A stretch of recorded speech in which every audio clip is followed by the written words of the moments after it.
You're watching this week's show with Dan and Mike.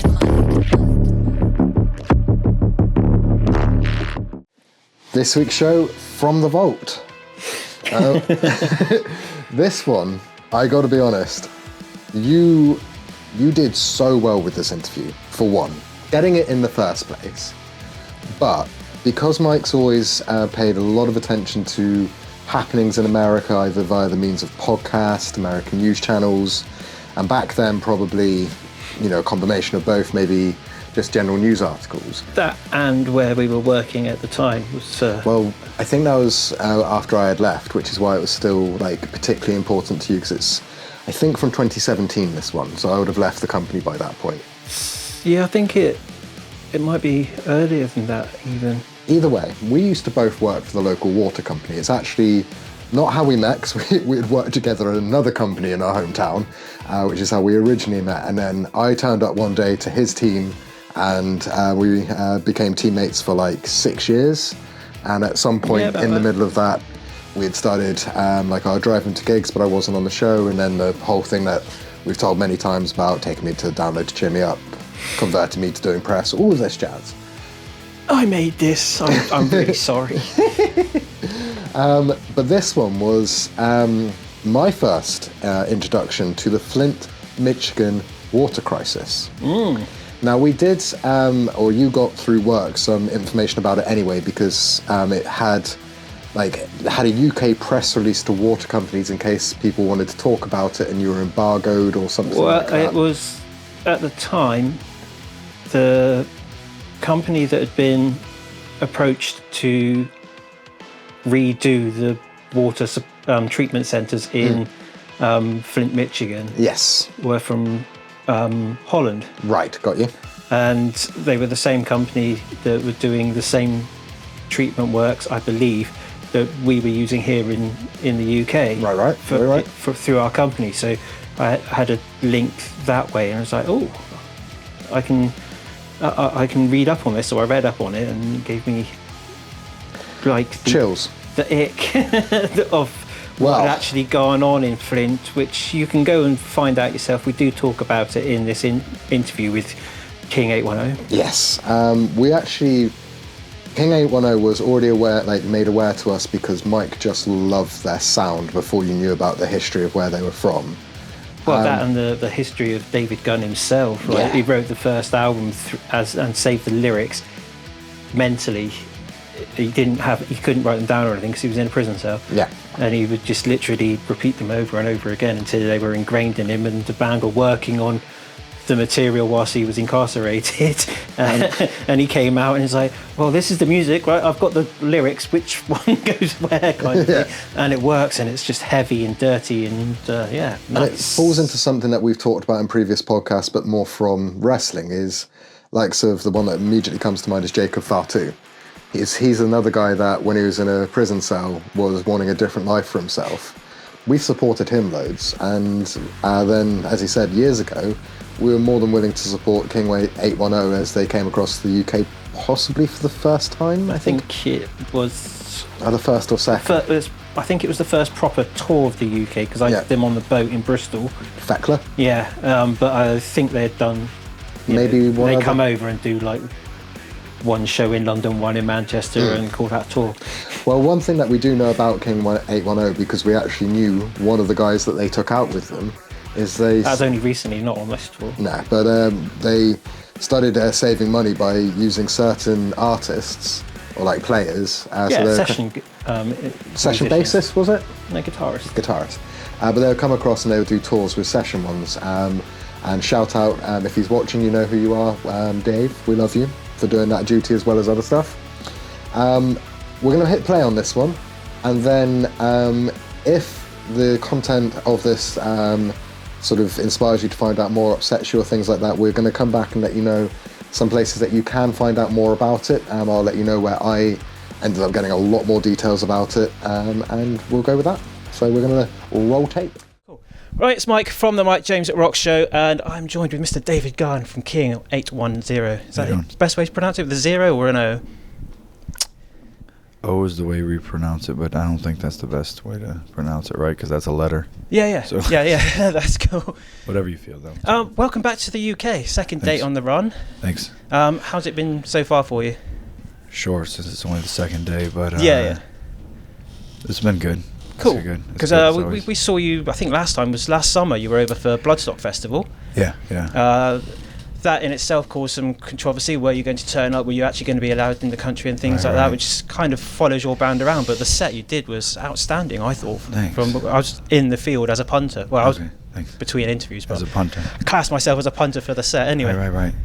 Well, thanks. Yeah, it's always a little bit exciting. I think I said last night when we were playing that it's a bit exciting to play in the UK, mainly because you never know if it's the last time we're going to play. Keeps you on edge, I guess. Keeps everything interesting. It's not as boring and cyclical and clinical and sterile. Yeah. Because you've been over here and done, was it just one proper headline tour? And you played on this boat before, a couple of years ago. Yeah. A few years ago. And then, I think that was just before the second album dropped, was it? That must have been on the first record. God blimey, was that long ago? I can't keep track. There's been a lot going on with your band in that time. You've recently released new music as well. We've been hitting Vendetta up on the show for the last sort of 3 or 4 weeks to support with the tour and stuff. Cool. How's that track being perceived? Are you playing it live at the moment? Yeah. We usually play it. It's one of my favorite ones on the record, I think. Oh, cool. Just because it has a lot of just uses a lot of the elements the way that I kind of imagine the group should use it. So I don't get all crazy. It doesn't have a lot of screaming and hollering and hooting, and you can kind of understand the message. You can feel it in the voice. I think that's what it is. I think there's a lot of people class you as like a metal poet in places where with your lyric writing and the way you can portray a story and then fit it to music, and it's not overbearing and in people's faces, but you get that point across, and the vitriol in the way you pronounce and enunciate words and stuff really hits home, especially for me. Yeah, I don't really notice it, but it's kind of hard to imagine not coming through like that when you have these kind of personal. I guess everyone says their music's personal, right? But yeah. Doesn't really feel personal, I guess. Is that because you're opening yourself up every night, singing the lyrics and getting the message across? I really haven't figured that out yet. I just kind of just roll with the punches. Yeah. Haven't really diagnosed that whole process yet. That's fair still enough. A little rough.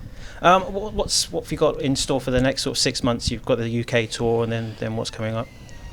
I believe we were going to go back to the States. We have something that it's supposed to be announced next month. Okay. I think we have a Czech Fest in July, and then maybe we might start working on more, maybe a next record. Oh, that'd be cool. It's kind of how do you feel kind of thing, though. Maybe we'll go roll home and start working on it if that's the way everyone feels. So yeah. It's kind of hard to put the next 6 months into perspective, you know. Okay, fair enough. You guys sort of exploded onto the scene maybe 5 or 6 years ago, and you were one of these what we call Marmite bands in the UK. You either love them or you hate them. Okay. And we jumped on board straight away. You had superb management, PR and stuff. You were playing arenas with Slipknot, and then all of a sudden you just disappeared. Right. From our perspective anyway, you weren't so much in people's minds anymore. In my regular day job, I work at a water company, and one of my case studies was to find out about the plants being used in Flint, Michigan, where you guys are from, and it was then that I fully discovered what they're classing as the Flint water crisis, I guess. And you guys, from what I've read into it, took time out from recording and touring and got involved with the community, which was highly commendable, and got involved. And I was just wondering if you can go into that a bit to find out more details from someone that was actually there on the ground and could talk firsthand about what actually happened. Yeah, it was kind of one of those things. We must have released a mixtape, I think, a year before all of that water thing happened. Yeah. Because we all knew it was happening, because The people that we knew were going to the hospital for drinking it. So it was kind of known for about maybe a year and a half before it was on CNN. Yeah. Or maybe even 2 years.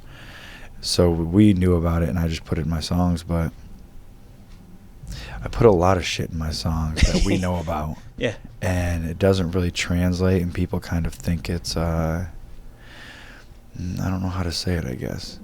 Like poetry, like you said, heavy metal poet. And a lot of times they write off the poet idea as an abstract or metaphorical kind of thing, but it's really not. It's pretty verbatim, kind of matter of fact. Yeah. And so we talked about that, the year and a half before it happened, and then it was on the news, and we were kind of just as involved as we always have been. Okay. When doing the things you're supposed to do, but that pretty much goes for the way that we operate as a band, which is why you kind of can't put a finger on it. Right. Which is we don't have wives and children and mortgages and album cycle and tour and visibility and things like that, like most successful groups or whatever. So if there's something going on in life that we're supposed to be doing, the band is just one thing that we do, you know what I mean? I guess it's like putting your family first. Right. Yeah. It's the same idea. So we felt like that was a little bit more pressing of an issue. It was hard to kind of go on the road and kind of leave people high and dry like that, like it is most of the time, like it is when we have friends or when we get into trouble ourselves or whatever. It's kind of a bit more pressing than going and playing out, which is kind of, I guess, why we aren't in the machine, kind of, where it's a record every 2 years, two UK tours, 2 US tours, hit the festivals every other year, do another record, and then repeat and everything. It just becomes cyclical, it's not really it's not a routine. It's kind of more interesting that way anyway.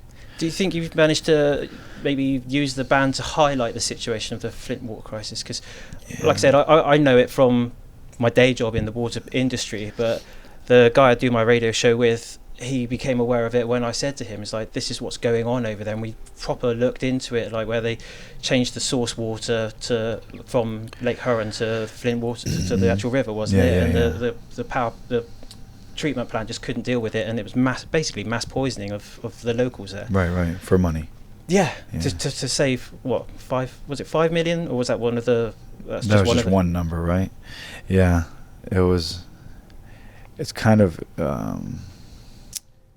it's annoying when you call it the Flint water crisis, because it's not just a hurricane. Right. Yeah. No, they do it at home too. Oh, okay. But like we're on this boat or whatever, a tsunami or a flood or something, that's a crisis. True. But if I put a bomb on the boat, that's not a crisis. That just means I put a bomb on the boat, and that's basically what they did. Yeah. So I guess it is a crisis, but it's kind of induced, just a man-made crisis kind of thing. So it's like, it's really easy to talk about, and most of the time when it's talked about, it's not that I like to sit and push blame, but it's funny how it's just completely you can talk about the whole thing from beginning to end and never bring up that someone did it on purpose for money. That's true. You know what I mean? It's kind of weird, right? When you talk about something like that, like it wasn't like they went and found a hose and hooked it up to something else and just oh shit, what do we do? Yeah. So that's kind of a funny little dynamic, I guess. We think it's commendable that you guys literally went and helped and drew the world into telling people about what's going on there. And ever since then, every time we've played one of your tunes on the show, we've always mentioned what you've been doing in the community and helping people there, and just trying to draw awareness, because our biggest pull is radio stations in the States that cover our show.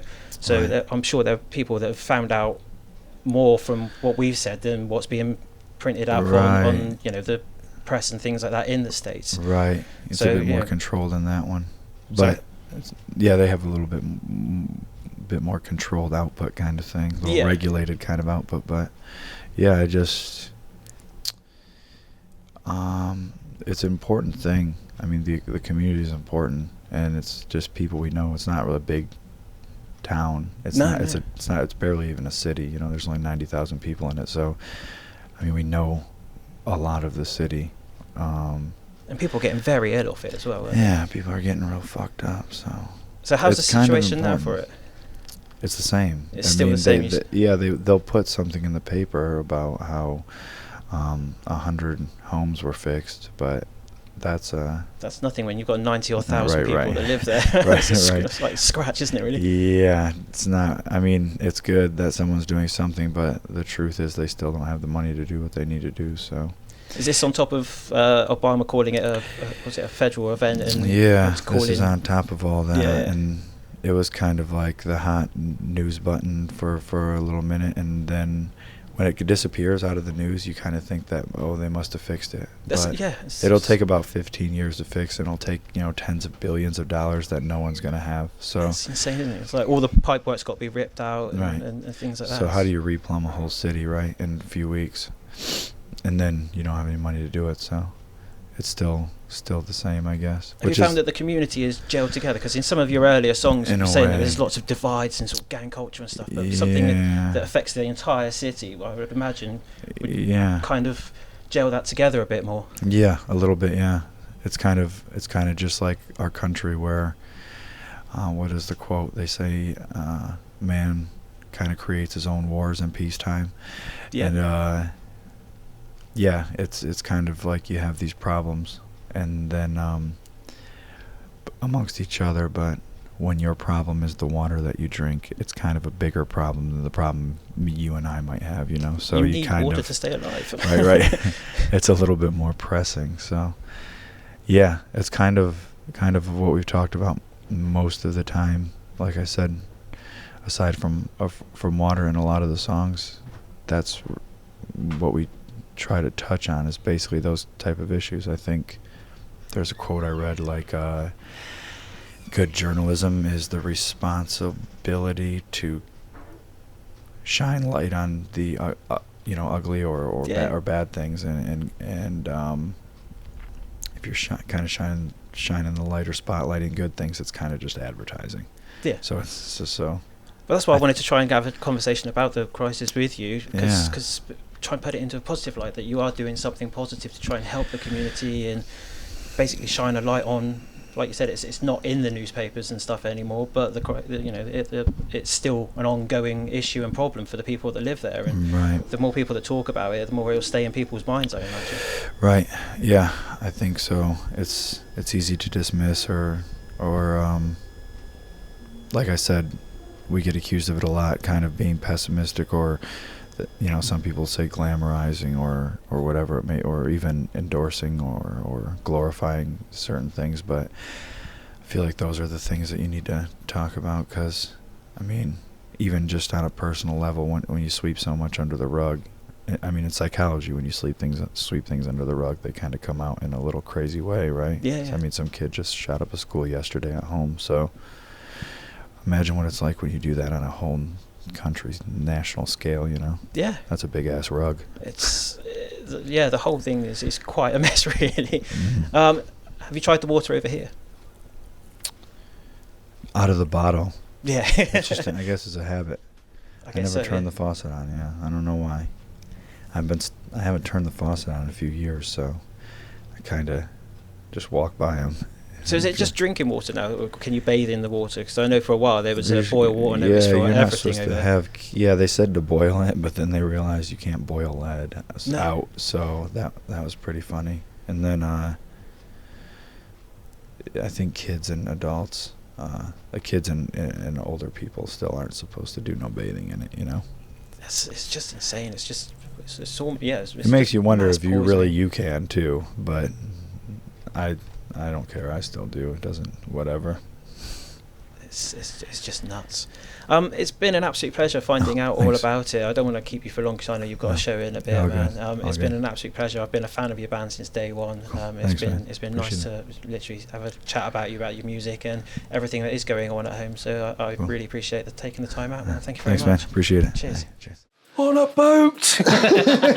Literally, as you could see, that was the what do you call them, the steering wheel for the boat? I mean, that's long since been disconnected from anything well, of course, at the bottom of the Thekla has been there for decades. It's not a boat, it's a venue. It's a venue boat. It's a cool venue because it's a steel hold in the main auditorium. It's in the hull and the sound doesn't go anywhere. And weird, like me and you have got so many memories off of Thekla anyway, but the funny thing is, shout out to our manager behind the camera, we were actually at the same gig for when Jarrett did an acoustic set with Lounge Kittens supporting. Oh yeah. And this was years before manager and I became like close friends. We were at the same gig on the Thekla as well. So she even got a little bit of history herself with one of our favourite venues. There we go. It's also where the Defiled nearly broke our mascot Bonnie over there. So yeah. Yeah, many good interview, but none of them have been in the. Is it the galley they call it? The helm? The helm of the boat, the steering bit. The steering bit. The main office where the boss man lives. Not filmed, at least. That's the main filmed one that we had up there. That's the only one I've done up there. All the rest have either been on the bus or in the dressing rooms. Well, funny enough, I think it was actually my Jarrett one. I was in the same room. Oh, okay. But the way that we filmed it, you can't tell where we are in the boat. Another positive one is that was the first place I interviewed Dave and the other guy from We Came as Romans before he passed, Kyle. That was it. Oh, nice. So yeah, there's a lot of memories of this one, but that one with David Gunn, he looks like a big brute kind of guy, and you know the subject matter to his songs is quite nasty, but he's a big old teddy bear of a lovely guy. Like we had, you know, the interview kind of started off with him kind of being, what's this guy all about, like trying to suss me out, and then by the end of it, and by the time the camera came off, we were stood just chatting about Flint water and just music in general for a while afterwards. And do you know what he kind of reminded me of? And I know, hopefully this is a compliment. He reminds me of the character of Punisher, the most recent version from Netflix. Okay. Where he's often quite gruff, and then once he respects somebody, like it gets more comfortable. Drops. Yeah. And I think it was the fact, because I remember you saying, like, it wasn't in the interview, but one of the things he said afterwards is it actually meant quite a lot to him that a guy from the UK had put so much research into what was going on in his hometown and giving him a vehicle to talk about it. Well, that because we're on an American station as well, that too. It would promote what's going on out there, because people might not know what was going on in Flint at the time, and it would only be like in the media within Michigan, whereas we were on coast to coast, well, we are on coast to coast radio, and it would have got the message out to a lot more people. So he saw us as a conduit to get the message out, and this we was still used in the him protest. as a conduit to get more listeners. Because was that still in the protest part where they were trying to get, because basically I think at the time it was the protest things part. were starting, like I said, like with the treatment plant, things were starting to turn around, but it was still all over the place, and it's still ongoing now. There's still troubles there. It's not an easy fix when you poison a whole sort of city. You have to rip up every single main, all your pipes into houses have got to be changed and all that. Well, we kind know of that stuff. From working for the water companies. Well, exactly, contamination hits, and it's like it's a big old job to get that done and cost millions and millions of dollars. And well, our water company was 2 counties of the two English states of the UK. Not very much at all. You look at the bit that looks like a foot, that's what we're talking about. And when we only had less than 20,000 people affected by something that happened on our water network, it costs upwards of 50 million to fix. So the infrastructure being damaged in this way is insane. Might as well just lay down a whole new city, basically. That's what they had to do, because it's not just the piping, it's the treatment and the sewage disposal works have all got to be knocked upgraded. Out, rebuilt, and it went all the way up to the top. So much so that Obama was trying to test the water and okay, so if you want to find out more, because we do like to stay as uncontroversial and let you guys make your own opinions on the controversial things that we talk about. One of the things that brought me up to date on this He got very famous off of 2 documentaries before this one. It's Michael Moore. Oh, yes. And he did Bowling for Columbine, which is an incredible one anyway, and relates into what we were talking about a few podcasts back with Marilyn Manson. Yeah, because he's on that. He is. Then he did Fahrenheit 9/11, which is all obviously about 2001's 9/11 and what led to it. Oh, I thought it was all about the hangover after my birthday. But, I mean, on that one, he won quite a prestigious award for the way that he represented what was happening on that, because he didn't show any of the footage of the Twin Towers being hit. He showed everything else. He showed the human impact of it, which I'm getting gooseflesh. And then the one that relates to this alongside a host of other things happening in America at the time is Fahrenheit 11/9. Now that brought me up to date in quite a big way. It is going to be slightly skewed because it is made by a filmmaker that wants to represent a certain point, but the reason why I think that this is one of the things that you should watch, Mike's got a couple of suggestions for you, is I can't remember the names, but there's a couple of documentaries on YouTube general. Yeah, on YouTube, and just go on YouTube and type in Flint water or just Flint, Michigan, and. But do you know where Michael Moore's from? Would it be Flint, Michigan? Yeah, funnily enough, because even in Fahrenheit 9/11, he has a big portion of that documentary where he shows the recruitment tactics in a high poverty, low income area like Flint, Michigan, where a lot of squaddies are often recruited straight out of high school in somewhere like Flint because it gives them a chance at a pay packet that they can't replicate in any other way. Exactly, yeah. Which, you know, is... What's it, System of a Down say? Why do they always send the poor? Why do they always send the poor? Exactly that. And it's partly for the reasons covered in these documentaries. So yeah, very interesting to watch. The one thing I will say is it did change my opinion on Obama quite a lot watching Flint, Michigan stuff, and I think you know why.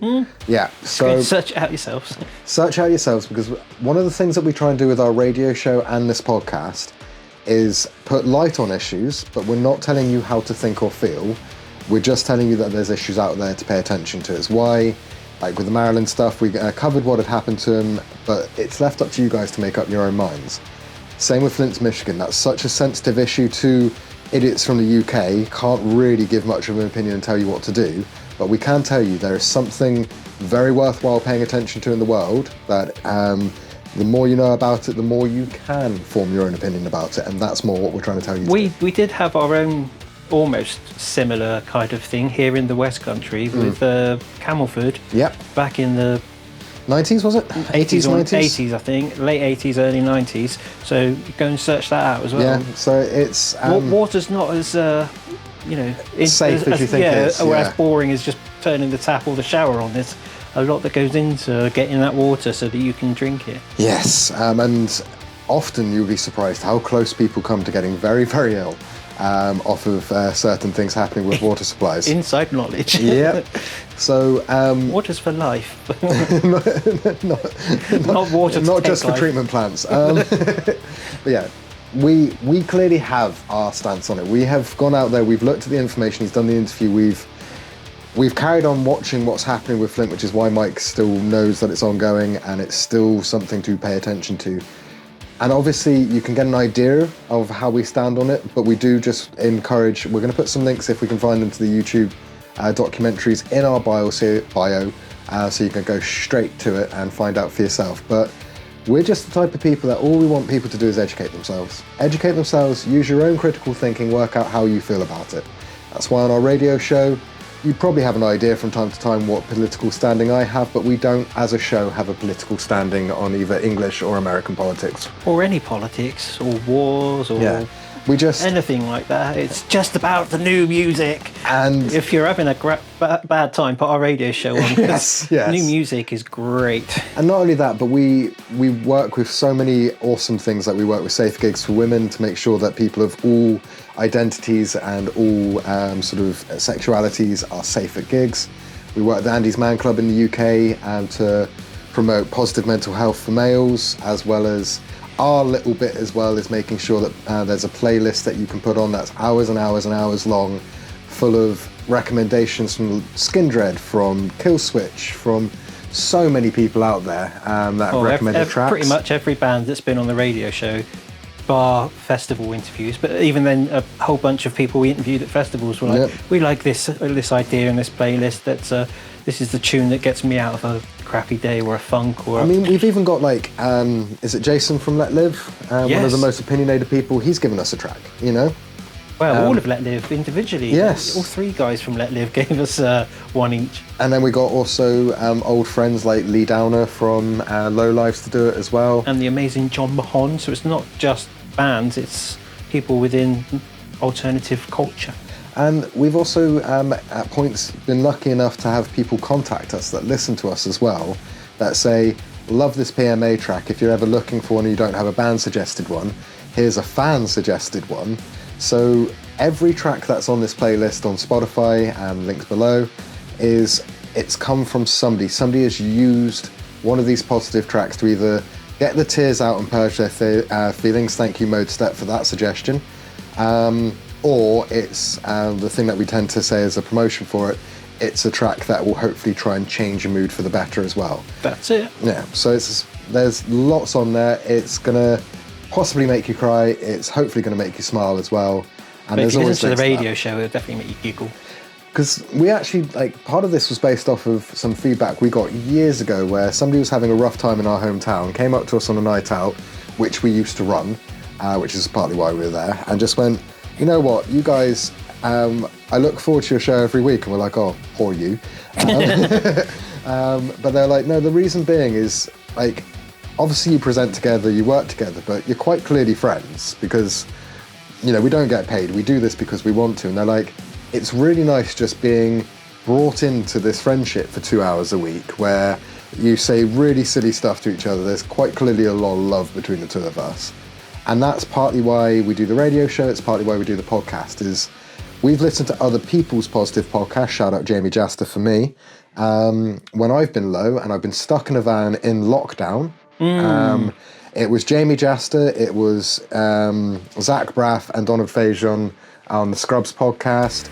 You've done a lot more podcasts than I have. Yeah, I've got pretty much 2 a day I listen to that come out weekly. So, and we use them ourselves as presenters when we're by ourselves struggling with mental health. We've all got to work, we've all got to get out there and do stuff, and we just thought, well, we've taken so much from other people's positive podcasts, especially the Scrubs one at the start of lockdown. Hearing those two still be basically JD and Turk. New season starts in 25th of February or January. Nice. I can't wait. They made me smile so much with what they were doing that it was like, cool. And I used to start every shift that I did, because I was catching up on the podcast at this point. I'd listen to at least one of theirs, possibly whatever Jamie Jaster had to offer as well. And then that normally gave me enough energy that for the afternoon I'd be listening to music or possibly an audiobook or something like that. So we just wanted to be part of it. We wanted to be out there making sure that people are struggling with lonely times. You've got something to listen to, and it's us twats. So like, subscribe, hit the notification bell, but more importantly, share. Yeah. And comment. We do like your comments. Yeah, feedback is feedback. If you watched our last one that was all about predictions for Survivor Series War Games, tell us if you agree, tell us if you don't. Tell us whether or not you knew about Flint and Michigan on the comments below. Michigan, sorry. Michigan. Tell us if you knew about it. Tell us if this is your first time finding out about it. Same goes that if you are on social media and you see one of our reels where it's either behind the scenes stuff or whatever, drop us a comment. It's only me, Mike, and our manager Heidi that run this, so we do see everything that you guys feedback to us. Yeah, that's a good note to end on. Perfect. Yep. Join us next week as we find out who won War Games, as in out of our predictions. We've got an album club, which I'm quite looking forward to. It's blatantly going to be me. We've got an album club that I'm quite looking forward to because I genuinely don't know which of a couple of albums I want to present this time. And then we'll have another From the Vault as well, won't we? I believe so. Yeah, so make sure you tune in next week. Peace. Take it easy.